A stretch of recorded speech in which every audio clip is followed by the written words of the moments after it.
dad to sit? As far away from me as possible. Oh, hi. Where's Ryan's mom gonna sit? In Winnipeg, they're divorced. It's a gut-wrenching feeling when your favorite actor has to leave a show.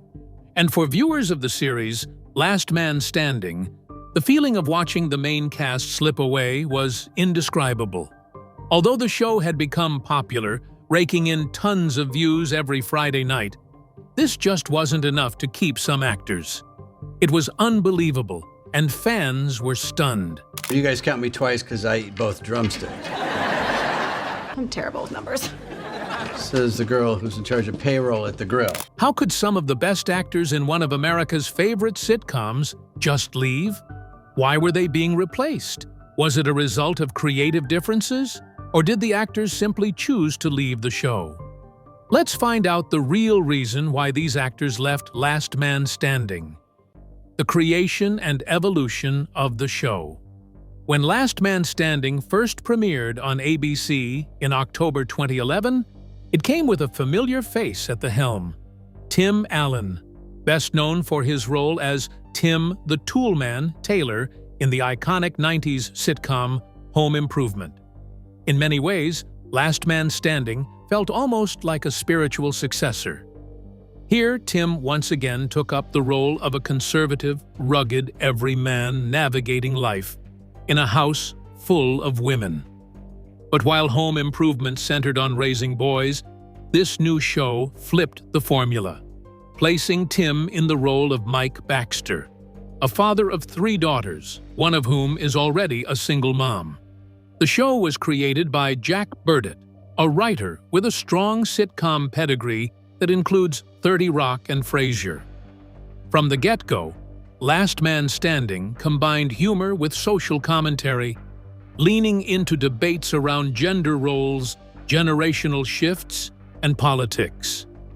Mike Baxter's character, a marketing executive for a sporting goods store called Outdoor Man, often served as a mouthpiece for traditional values, with vlog segments peppered throughout each episode to showcase his conservative viewpoints.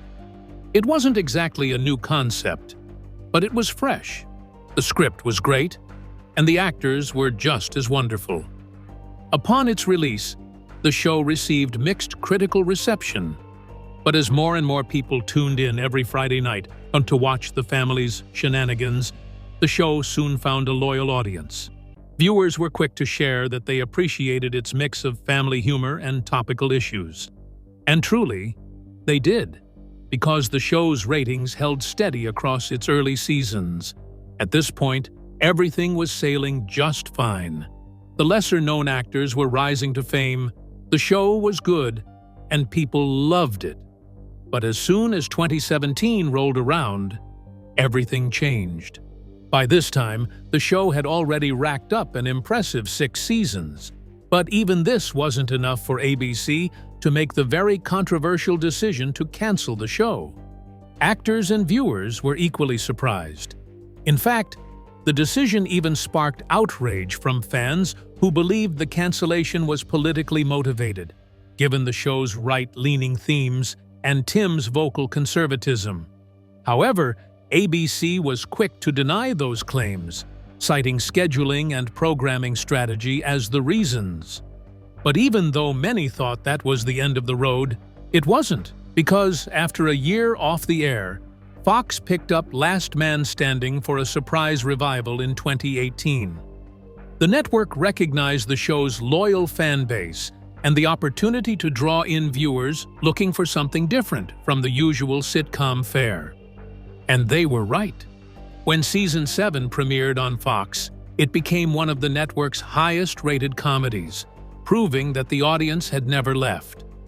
The show continued on Fox for 3 more seasons, totaling 9 seasons and 194 episodes by the time it concluded in 2021. But as the series evolved, so did the cast. Some original actors didn't return for the revival due to scheduling conflicts or creative decisions. Others saw their roles reduced as the show restructured around new priorities and a shifting television landscape, and the rest were simply recast. Mandy Baxter. From the moment Last Man Standing premiered, Molly Ephraim brought a quirky charm and razor-sharp wit to the role of Mandy Baxter, the middle daughter of Mike and Vanessa. Her portrayal stood out in early seasons, not only because of Mandy's unique fashion sense and dramatic flair, but because Molly gave the character a layered, comedic presence that balanced the show's tone. Many fans even considered her one of the funniest and most vibrant parts of the show. That's why her absence in Season 7 came as such a shock. When Fox revived the show after its abrupt cancellation by ABC, most of the original cast returned. But Molly did not. Instead, her character, Mandy, was recast, now played by Molly McCook. And while McCook was a considerably good actress, her take on the role was noticeably different in both appearance and demeanor. For many viewers, the change was jarring, and they immediately asked the same questions. Why didn't Molly come back? Did the producers choose not to invite her? Or did Molly herself make that decision? Well, the short answer is timing and career trajectory. You see, after ABC canceled the show following Season 6, the cast and crew, including Molly, had no reason to expect a revival. They most definitely couldn't sit around and wait for a miracle to happen. Instead, Molly, like many of her castmates, began pursuing other opportunities. In fact, the year the show was off the air proved to be a turning point in her career.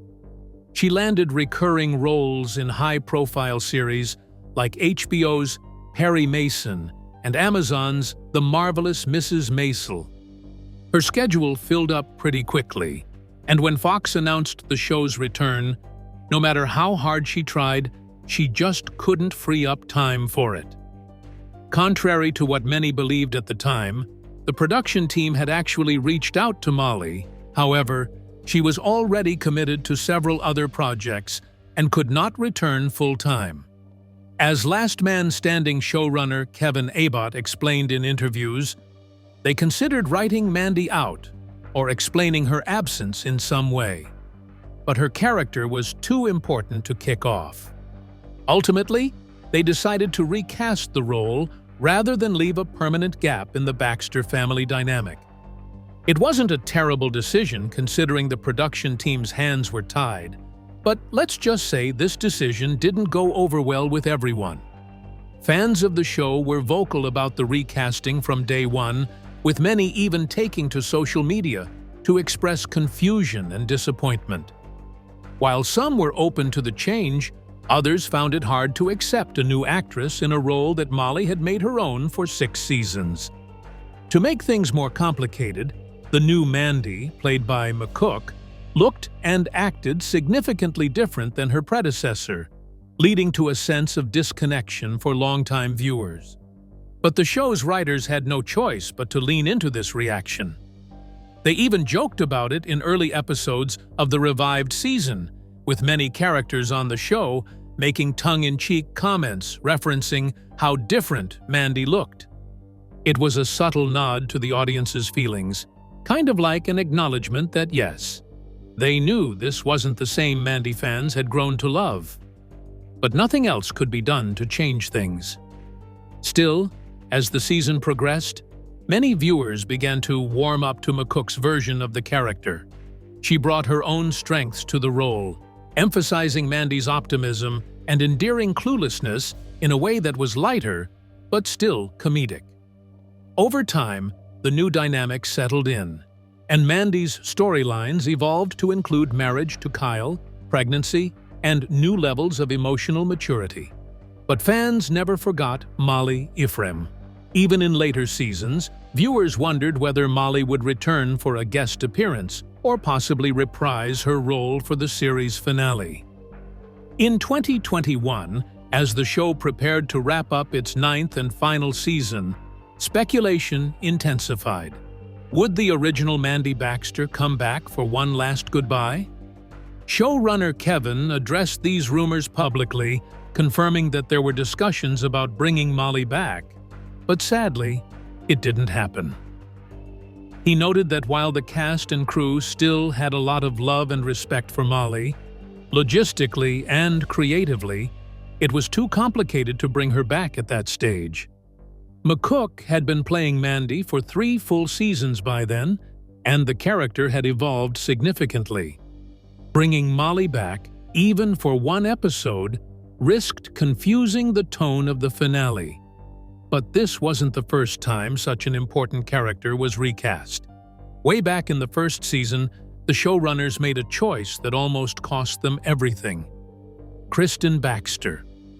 Recasting in long-running TV series isn't unusual. Game of Thrones did it a lot, and so did more recent shows like The Wheel of Time. But when it happens to a core character in the early stages, it can not only shift the tone and trajectory of an entire show, it can also enrage fans. Such was the case with Kristen Baxter, the eldest daughter of Mike and Vanessa Baxter in Last Man Standing. Alongside Mandy and Ryan, Kristen is one of the few characters who underwent a noticeable and controversial transformation. In fact, hers was so controversial that it still sparks debate among fans to this day. Unlike the later Mandy recast, Kristen's change came much earlier. In Season 1, the character was portrayed by actress Alexandra Krosny, who brought a youthful warmth to the role. As a 20-something single mom trying to raise her young son Boyd while working at a diner and living under her parents' roof, Alexandra's Kristen had a gentle vulnerability. In fact, her dynamic with Tim's character Mike provided the emotional core of many Season 1 episodes. So imagine the look on the viewers' faces when Season 2 premiered, and Kristen looked and sounded like a completely different person. Fans were stunned beyond comprehension. Gone was Alexandra Krosny. In her place was Amanda Fuller, who would go on to play Kristen from Seasons 2 through 9. The change was immediate, and honestly, quite dramatic. Not only was Kristen recast, but there was a clear shift in tone, maturity, and even timeline. Suddenly, she appeared older, more assertive, and more grounded. Gone was Kristen, the struggling diner waitress. Instead, she was now working in the corporate arm of Outdoor Man and had a more evolved relationship with Ryan, Boyd's father. Boyd, too, was aged up significantly. But the huge question remained: why was Alexandra Krosny replaced? Unlike Molly's, which was due to timing, Alexandra's replacement came from a clash in creativity. While that word can often be vague or diplomatic, it typically refers to a decision made by showrunners and network executives who want to reshape a character's arc, tone, or presence in the story. In this case, it was partly about age and direction. ABC reportedly wanted to age up Kristen and Boyd to allow for more mature storylines. This change gave the writers more flexibility to explore new family dynamics, particularly in terms of Kristen's independence, co-parenting with Ryan, and her increasing role at Outdoor Man. The shift also allowed the show to reflect broader themes around modern motherhood, career struggles, and intergenerational values, which had become central to Last Man Standing's identity. Unfortunately for Alexandra, this meant she no longer fit the revised version of Kristen the producers had in mind. While there was no public fallout, and no indication of any behind-the-scenes drama, the casting change was sudden and definitive. When Amanda Fuller stepped into the role with a fresh take on Kristen, older, more pragmatic, and in many ways more outspoken, it wasn't quite well received by the viewers. Her version of Kristen was less passive than her predecessor, more likely to challenge her father's conservative views and take initiative in her personal and professional life. But while Amanda eventually settled into the role, the initial fan reaction was mixed.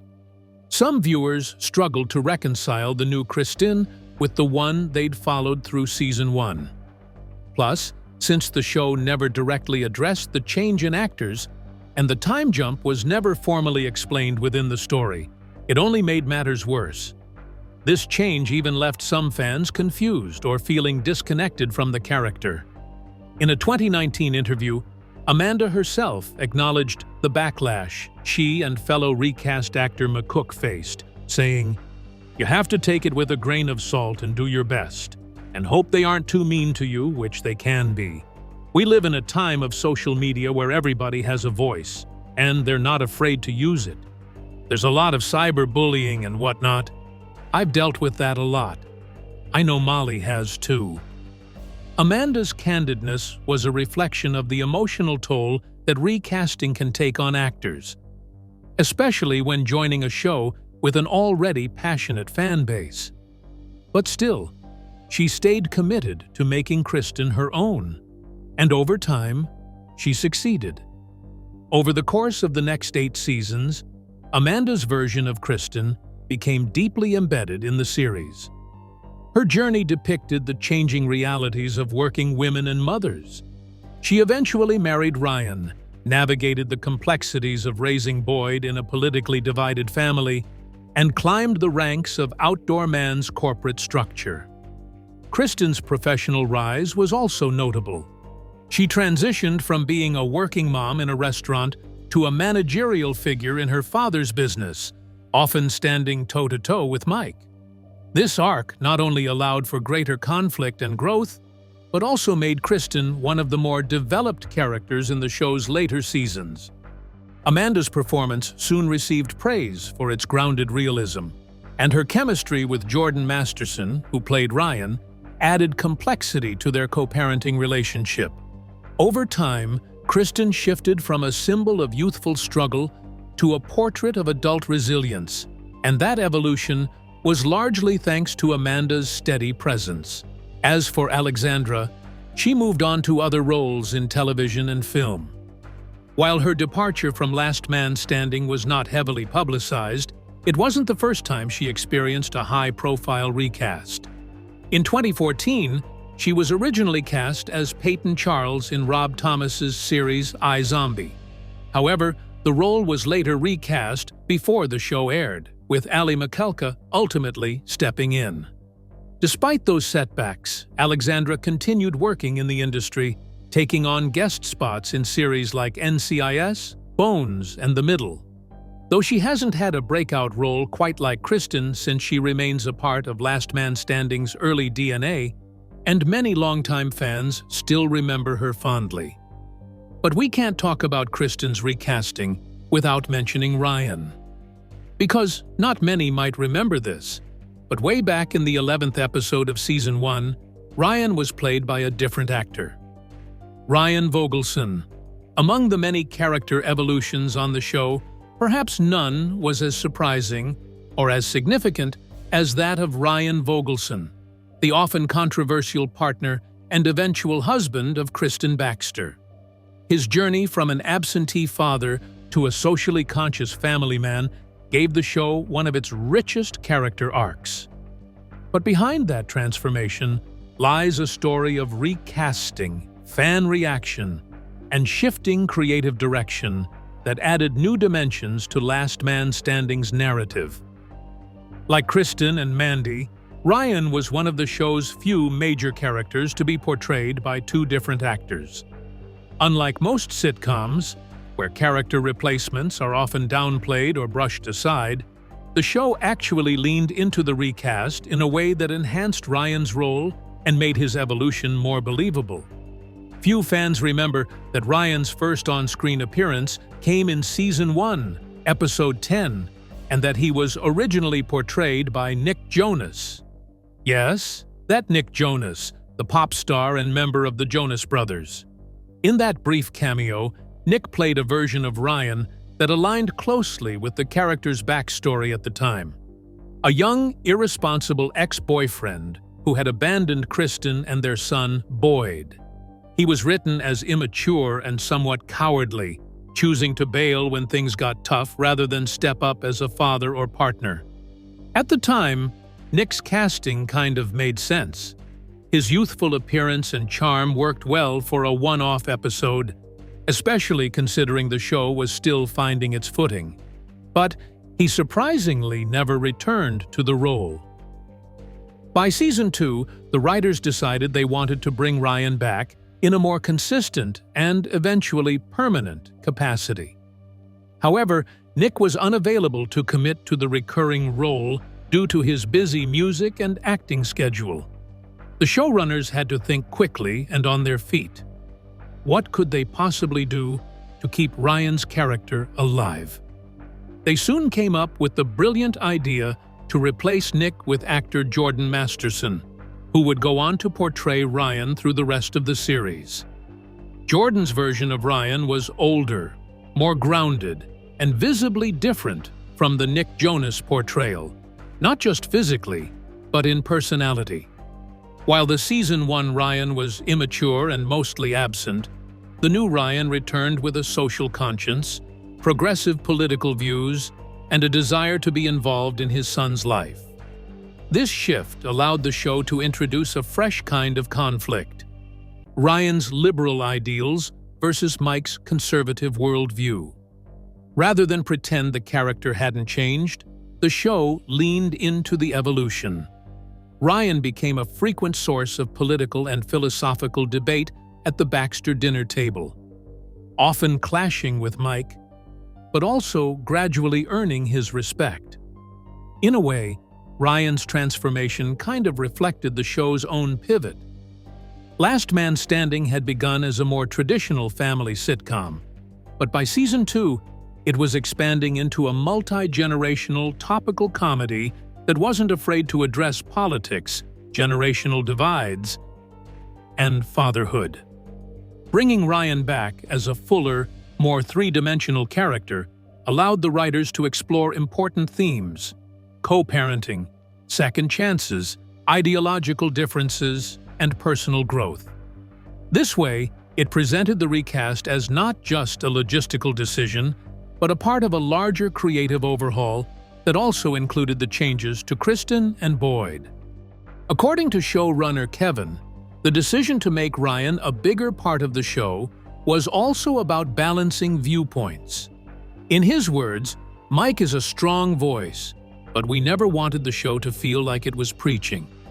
Ryan gave us a way to explore the other side of issues in a way that was authentic, and sometimes even funnier. Indeed, Ryan often served as the perfect foil to Mike, challenging him on everything from climate change and parenting to gun rights and education. And yet, the show allowed for moments of connection and mutual respect between the two men, making Ryan one of the few characters who could go toe-to-toe with Mike without becoming a caricature. Jordan, known for roles in Greek and The 40-Year-Old Virgin, brought a quiet confidence to Ryan.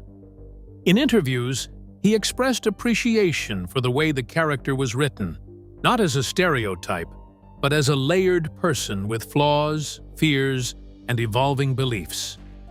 While Ryan started out with a reputation as a snowflake or hippie, Jordan found a way to portray him as someone who sincerely wanted to be a better father and partner. Over time, viewers watched him grow into that role. He married Kristen, became a stable figure in Boyd's life, and even softened some of his more combative stances, all without losing his core ideals. His relationship with Mike also matured. Though they rarely agreed on politics, there was a growing sense of mutual understanding. In fact, some of the show's best moments came from these two men finding common ground for the sake of their shared love for Kristen and Boyd. But soon, fans began to notice that Ryan wasn't always present at the dinner table. He would disappear for long stretches, especially in later seasons, and just reappear with no explanation. Turns out, this absence wasn't due to storyline choices alone, as Jordan was never actually a full-time cast member. Yes, he appeared regularly, but he wasn't always under contract for every episode. This sometimes led to storyline gaps or brief explanations for Ryan's absence. For example, the character was occasionally said to be on a work trip or at home with Boyd, even when Kristen appeared in a scene without him. The writers mostly worked around this by keeping Ryan's story arcs compact and impactful. His scenes were often tied to a specific theme or conflict, whether it was about vaccinations, government surveillance, or balancing career and family. This strategy allowed his presence to feel meaningful, even if he wasn't always on screen. So, how did the fans feel about this change? At first, the shift from Nick to Jordan was jarring to some fans. The physical difference between the two actors was stark, and early on, viewers were divided on whether they liked the new direction for Ryan. But over time, Jordan's portrayal won fans over. In fact, many now consider Ryan one of the most improved and consistent characters in the series. His transformation from deadbeat dad to committed husband was believable, nuanced, and surprisingly emotional for a sitcom. By the end of the show's run, Ryan had become a fan favorite, someone whose idealism, even when naive, was endearing. He represented a new generation of men navigating fatherhood and politics in a divided world. Eve Baxter. Eve Baxter was an immediate standout among the Baxter daughters. Played by Caitlin Dever, Eve was smart, sarcastic, competitive, and a bit of a tomboy, more interested in sports and military strategy than makeup and boys. In many ways, she was the daughter most like her father, Mike, and their dynamic became a fan-favorite part of the early seasons. Eve was portrayed as a high achiever, academically and athletically, and she had her sights set on attending the Air Force Academy. Thanks to Caitlin's sharp timing and dry wit, Eve had an edge that balanced out her sister's more traditional or dramatic arcs. But as the series progressed, her presence began to decrease noticeably, especially after season 6. Soon, viewers began to notice that she was appearing less and less in consecutive episodes. Turns out, there was a reason behind this, and it wasn't a creative decision. Instead, it was about availability. Caitlin's career took off in a major way, and by 2017, she had appeared in critically acclaimed films like Short Term 12 and Detroit. Plus, she was landing leading roles in projects such as Netflix's Unbelievable and Booksmart. Although fans who had watched her in Last Man Standing were really happy her star was rising, this also meant that Caitlin was no longer available to be a full-time cast member. When the show was revived by Fox for season 7 after being canceled by ABC, Caitlin returned in a recurring capacity but was no longer a regular. Showrunner Kevin told reporters that while they hoped to have her appear as often as possible, Caitlin's schedule in film and television made that difficult. Despite the limited screen time, Eve's presence remained significant.